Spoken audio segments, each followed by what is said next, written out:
तर भिवंडीमध्ये गुजरात एटीएसची मोठी कारवाई पाहायला मिळते। 800 कोटींचा जवळपास 792 किलोचं लिक्विड एमटी ड्रग्ज आहे ते जप्त करण्यात आलेलं आहे। भिवंडीतील ही माहिती मिळते। भिवंडी गुजरात एटीएसने ही मोठी कारवाई केलेली आहे। 800 कोटींचं जवळपास 792 किलोचं लिक्विड एमटी ड्रग्ज हे जप्त करण्यात आलेलं आहे।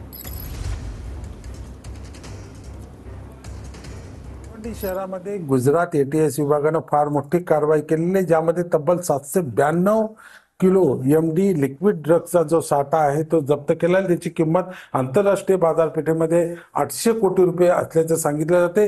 ती याच इमारतीमध्ये हा साठा ठेवलेला होता। विशेष बाब म्हणजे या इमारतीच्या जमिनीचे जे मालक आहे ते फरीद, त्यांनी सुद्धा याबाबत त्यांना सुद्धा संशय आला होता। 28 जुलै रोजी ते या ठिकाणी काही साहित्य घेऊन येत असताना त्यांनी सुद्धा त्यांना हटकलं होतं की नक्की सफेद रंगाचं तुम्ही काय घेऊन चाललात।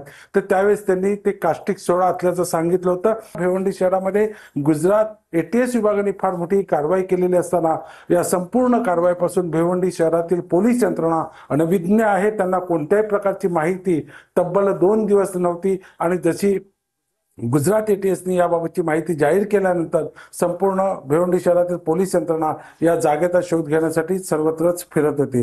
भिवंडी संजय भोईर, TV9 मराठी।